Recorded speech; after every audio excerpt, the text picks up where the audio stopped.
Yes. So hello friends, last lecture में हमने देखा था हम ऑसिलेशन पढ़ रहे हैं। इसमें हमने ऑसिलेटरी मोशन क्या होता है, देन पीरियोडिक मोशन क्या होता है, देन हमने बेसिक देखा था कि सिंपल हार्मोनिक मोशन क्या होता है और कुछ और चीज़ें हमने समझी थी।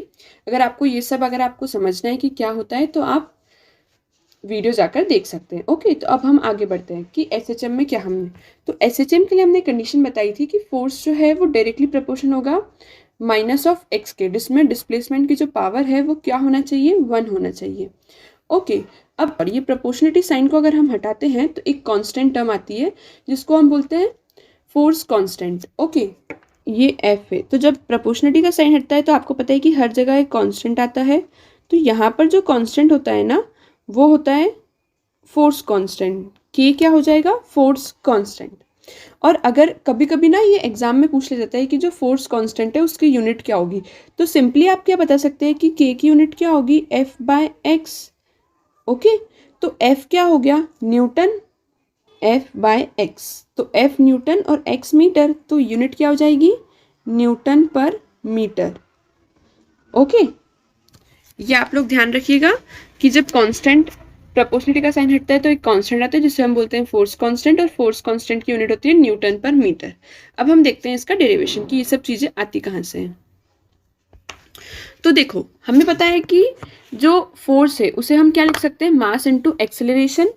अब एक्सेलरेशन को क्या लिख सकते हो, d v by d t in terms of differential. और वहीं आप वेलोसिटी को क्या लिख सकते हो, d x by d t. Okay, तो इसी तरीके से आप देखोगे तो एक्सेलरेशन क्या हो गया, d square x by d t square, मतलब double differentiation of displacement is what, acceleration. और ये हमने बताया था कि कांस्टेंट प्रोपोर्शनलिटी का साइन हटता है तो constant, it is force constant. ये दोनों चीज़ें को जब हम इक्वेट करेंगे तो हमें एक रिलेशन मिलता है कि जो एक्सेलरेशन है वो क्या मिलेगा, माइनस ये जो आपको साइन दिख रहा है डब्ल्यू जैसा, इसे हम बोलते हैं ओमेगा, जो कि क्या होती है, एंगुलर फ्रिक्वेंसी। तो a is equals to minus omega square x. तो ये एक्सेलरेशन का फॉर्मूला होता है, ये आप याद रखिएगा। और ये एसएचएम की डिफरेंशियल इक्वेशन होती है। देखो, आप जब ये आपका आ गया तो जब आप इसको रीअरेंज करेंगे ये वाली चीज़ को, तो आपको ये डिफरेंशियल इक्वेशन मिल जाएगी। इसका जो सोल्यूशन होता है वो सोल्यूशन क्या होता है, वो सोल्यूशन होता है x is equals to a sine omega t. आपको पता है, आपने 12th क्लास में डिफरेंशियल इक्वेशन पढ़ा है, तो हर डिफरेंशियल इक्वेशन का कुछ सोल्यूशन होता है। तो जब हमारे पास ऐसी इक्वेशन आती है जैसे जो अभी हमने पीछे देखी, कैसी इक्वेशन आती है,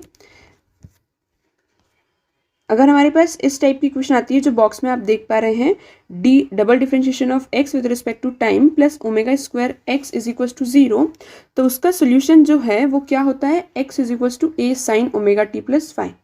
ओके, अब हम देखेंगे कि मीन पोजीशन पे जो एक्स, ये जो एक्स है वो डिस्प्लेसमेंट है, ए जो है वो एम्पलीट्यूड है, omega angular frequency, T time period, और जो एफ है इसे हम बोलते हैं फेज डिफरेंस या फिर फेज एंगल। ओके, अब हम देखेंगे कि मीन पोजीशन पे डिस्प्लेसमेंट क्या होगा, एक्सट्रीम पे क्या होगा, फिर वेलोसिटी के टर्म्स में बात करेंगे, फिर एक्सेलरेशन के टर्म्स में बात करेंगे। ओके, यहाँ पर एक चीज़ और मुझे बताना है आपको कि जो ओमेगा स्क्वायर एंगुलर फ्रिक्वेंसी है उसे हम क्या लिखते हैं, के बाय एम।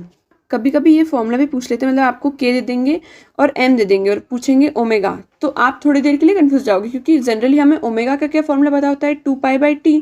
तो हम सोचते हैं कि टाइम पीरियड दिया होगा जब भी हम ओमेगा निकाल सकते हैं। नहीं, अगर हमें फोर्स कांस्टेंट और मास भी दे के रखा है तो तब भी हम ओमेगा निकाल सकते हैं।